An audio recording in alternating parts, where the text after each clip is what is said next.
એમ કે જય માતાજી, જય ભવાની. થાક્યા છો, બપોર છે, ગરમી છે, બધી વાત છે, પણ આપણો ધર્મરથ ક્ષત્રિયોનો ધર્મરથ છે એટલે થાકવાનું છે નહીં. કરણસિંહને પોતાને 62 વર્ષ થયા છે, હાલ 63 ચાલુ છે, પણ રાત દાડો એ માણસ આપણા સમાજની બેન દીકરીની લડાઈ એ હાલ કરણસિંહ ચાવડા અને એમની ટીમ અને આપણી સંકલન સમિતિ અને આપ પણ બધા આગેવાનો તમામ સમાજના, રાજપૂત સમાજ, જાગીરદાર સમાજ, ઠાકોર સમાજ, આપણી જોડે જોડાયેલી ઇતર કોમો એ બધી જાણે એમની માં બેન દીકરીનું અપમાન થયું હોય એટલા પ્રેમથી આપણને હાલ સાથ આપી રહી છે.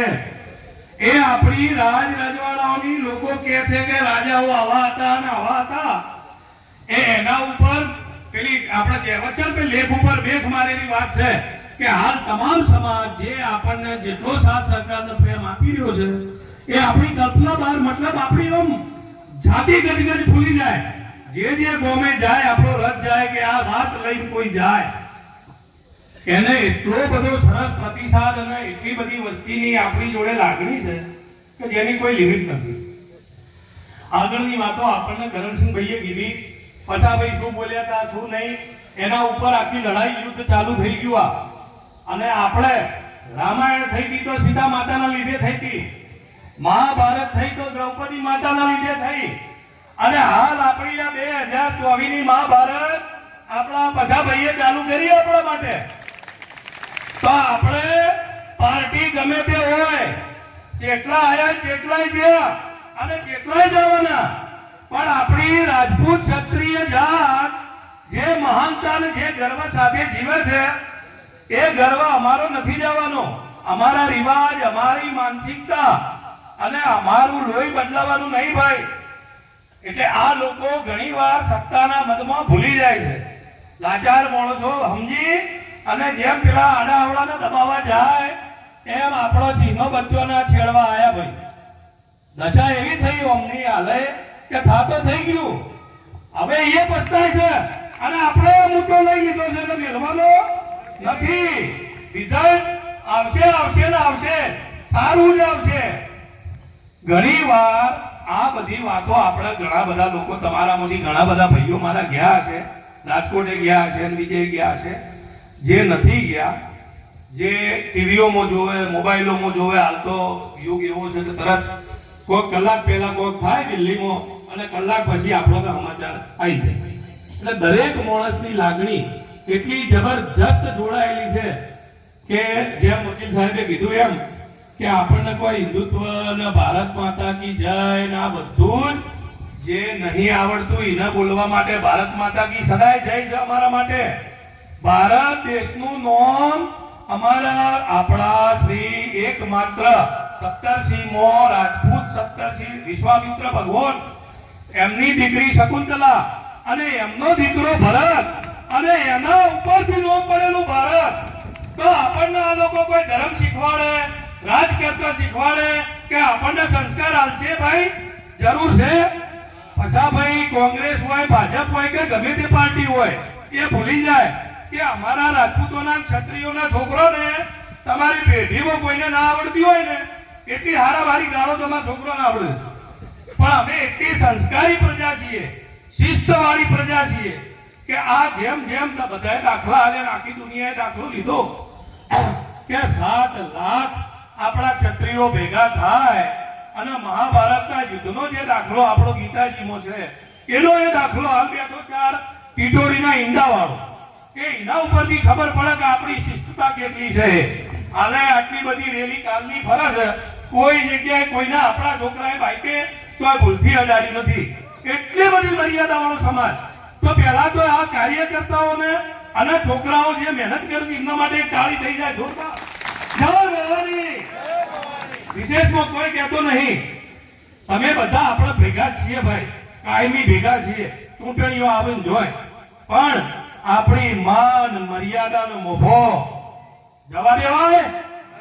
બસ એના માટે આ લડાઈ છે, કોઈ પાર્ટીની લડાઈ નહીં, પણ આ આપણી માન મર્યાદા, આપણી નારી અસ્મિતાનું સન્માન જે ગવાયું, જે માણસો કાલ આપણે કહેવત છે, આપણે ગોમડા હું એ ગોમડાનો માણસ છું, આપણે બધા ગોમડાના છીએ મોટા ભાગના. આપણા ગોમડામાં કોઈ ગરીબ બંધુ ઘર કોઈ બી જાતનું હોય, આપણું હોય કે બીજું હોય, બે પૈસા ભેગું થાય ને કોઈક વળી નાનું મોટું થાય ને કોઈક વળી બીજું નોકરી આવે, ધંધો હાલે, કોઈ પૈસા આવે એટલે એના મગજમાં હવા ભરાય. એમ આ લોકોને બધાને સત્તાની હવા ભરાઈ ગઈ, પણ એમને ખબર નહીં કે હું તો રાષ્ટ્રપતિ હોય તો જય ગુરુદેવ છે અને વડાપ્રધાન હોય તો હરિઓમ. અમારા રાજપૂતોને બાપોને કોઈ આ બધું કહેવું પડે નહીં. અમારી લોકશાહીની હાલ મજબૂરી છે કે અમારે બધી વાતે પાલન, અને તોય રહ્યા 40 લાખ એકર ઉપર તો આપણા રાજ રજવાડાની જગ્યા આવી. કેટલી? 40 લાખ એકર. પછા ભાઈને કહેજો તમારે ઘર અંધેજો વાળું આલસી, અને તોય આપણે ખરાબ, તો પછી આપણે ખરાબ નહીં. એ બધી પાર્ટીઓને આપણે સમજાવવું પડશે. એટલા માટે આપણે એકતા થઈ, એક થયા. આ પ્રસંગો થયા, જબરજસ્ત પ્રસંગો થયા. કોનો પડઘો આખા ભારતમાં જબરજસ્ત પડી રહ્યો છે, તો આ ઢીલું પડે નહીં. આપણને આ જેમ વડીલોએ આપણા કીધું એમ સામાજિક વડીલ જે પણ કંઈક કે કોઈ ઓમે જાય ને કોઈ ઓમે જાય, કોઈને વાત કરવા જવું પડે તો એમાં ખોટું લગાડવાનું નહીં. વાત તો કરવી પડે. દુશ્મન જોડે વાત કરો તો કોઈ પેલો વચ્ચેનો રસ્તો આવે ને, સમાધાન માટે વાત કરવી પડે. હવે આ સમય આપણો જતો રહ્યો છે, એના માટે વાતો થઈ. તમે ટીવીઓમાં સમાચારોમાં મારા વડીલોએ બધા માતા બહેનોએ જોયું. દરેક માણસ જોણે છે હાલ કે શું થયું શું નહીં એ, પણ ઓમો ખભો મિલાઈને ઉભા રહેવાનું છે. જેનાથી જે યોગદાન થાય એ તનથી મનથી ધનથી. અને બીજી એક વાત કહું મારા અનુભવની, આ તો શેર છે. આપણો ક્ષત્રિય ભાઈ હોય ને ભાઈ, કે ગમે તે ડાબો ને જમણો બે હાથ આવે આપણો ભગવાને. બે માણસોને આપણે ટેકામાં રાખીએ ને જિંદગી ભર, અને બે માણસોને ટેકો કરીએ ખાલી વધારની બે એવો નિયમ લેવો પડશે કે આપણા બે માણસોને ટેકો કરવાનો છે. આપણી જાતના આપણી જોડે જોડાયેલા પછી બધા ઇતર કોમના, તો આપણો હવે આ લોકશાહી પદ્ધતિમાં ઉદ્ધાર છે, નકર છે નહીં. આખું ગુજરાતનું આટલું બધું સંમેલન થયું તો એમને ફોકો હતો કે હવે અમારે તો શું થઈ જવાનું, ઓમ થયું તેમ થયું, પટેલોનું આંદોલન થયું, આનું આંદોલન થયું, કેમ એટલે આપણે નહીં બોલવાનું? આ બધું થયું, જેને જે થયું એ થયું, પણ આપણા માટે આપણા હકની વાત આપણે જ કરવી પડશે. મહાભારતનું યુદ્ધ પતી ગયું ને એટલે છેલ્લે દુર્યોધન અને ભીમની ગદાની ફાઇટ હતી. તમે બધાએ વાંચ્યું છે, વાપર્યું છે, ટીવીઓમાં સિરિયલોમાં જોયું છે. તો એ ફાઇટમાં છેલ્લે બલરામજી, કૃષ્ણ ભગવાનના મોટા ભાઈ શક્તિભાઈ બલરામજી આવે છે, અને એ ભીમ જયારે એમને દુર્યોધનને જાંઘ ઉપર ગદા મારે છે ત્યારે રોકે છે. જેમ કે ભીમના ગુરુ ગદા યુદ્ધ બલરામે શીખવાડ્યું હોય ભીમને, તો રોકે ત્યારે કૃષ્ણ ભગવાન એમ કહે કે તમે તો મોટા ભાઈ આ યુદ્ધમાં ક્યાંય સંમિલિત છો નહીં, તમે આ યુદ્ધમાં ભાગ લીધો નથી, તો તમને હવે કોઈ કહેવાનો અધિકાર છે નહીં. જ્યારે મહાભારત ચાલતું હતું ત્યારે તમે યાત્રા કરવા જતા રહ્યા કે બીજા કોઈ કોમમાં ચોપાટીયામાં ગયા હતા, એ જાત્રાએ ગયા હતા. આપણા વાળા કોઈ બીજું કોઈ કોનું કાઢે કે આ હતું તે હતું, પણ હવે કોનો કોઈ કાઢવો નહીં. એટલે યોને મેળવું અડ્યું હતું તો આપણને અડશે. આ જે આપણો વારસો હાચવવાની જવાબદારી ખાલી ગઈડીઓની નથી. ખાલી તમે જેના ફોટા પૂજો છો, મહારાણા પ્રતાપ કે શિવાજી, એ યોને તો યોનું કામ કર્યું, પણ હવે આપણે એમને ધ્યાનમાં રાખી અને આપણું કામ કરવાનું છે.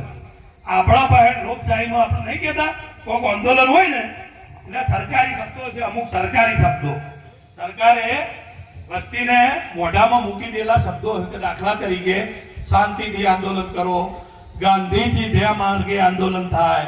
અમે ભાઈ ગાંધીજી ધ્યા માર્ગે આંદોલન કરીએ છીએ. ભાઈ ગાંધીજી અમારા દેશના મહાન બાપુ કહેવાય. ગાંધીજી તો મૈયા તાર બાપુ કહેવાના. અમારે તો એનું છોકરું પેદા ના થાય એના પહેલા બાપુ કહેવાય. અમે એ સમાજના છીએ. ગાંધીજી તો તૂટી ગયો તારે બાપુ કહેવાના. તારે આપણા એટલા ગર્વ અને અહોભાગ્ય કે આપણે જે સમાજમાં પેદા થયા છીએ, માના પેટમાં હોય ત્યારે સી ભાગ જી લાગી જાય એ લોકો ભૂલી ગયા હોય તો હવે એમને યાદ કરાવવાનો સમય આવ્યો છે.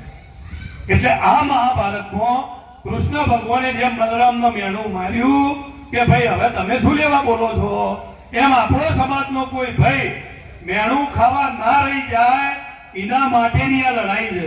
અને એના માટે તમે રહેજો, એના માટે ભેગા રહેજો. આપણા આગેવાનો અમે હોય ને અમે હોય, કોઈ વાંધો નહીં. એ છેલ્લા આવશે ને આવશે. એમને એમ કહેવાનું કે તમે જાઓ છો ને, તમને કોઈ કોંગ્રેસ હંગર છે ને ભાજપ હંગર છે. હંગરવાળો છેલ્લા આપણે મોટા થઈએ તો આપણું ઘર હંગર છે, આપણું ગામ સમાજ. એમ ધ્યાન રાખીને એકબીજાને સમજાવજો. અને આ યુદ્ધની અંદર આપણે આપણી નારી અસ્મિતાની લડાઈ, નારી અસ્મિતાની લડાઈ, નારીની અસ્મિતાની લડાઈ.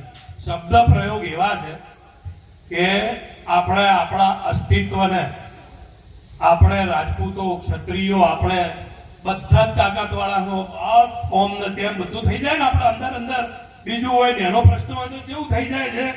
તો આ આખા સમાજનો, ગુજરાતના નહીં આખા દેશના ભારતના રાજપૂત સમાજનો અપમાન કર્યું કહેવાય. હવે એમને ખબર નહીં કે આ જે પકડતા પકડી ગયા છે એ, પણ આપણે પકડેલું રાખવાનું છે, મેળવાનું નથી. બસ વધારે ટાઈમ લેતો નહીં. જય ગુરુ મહારાજ, જય માતા.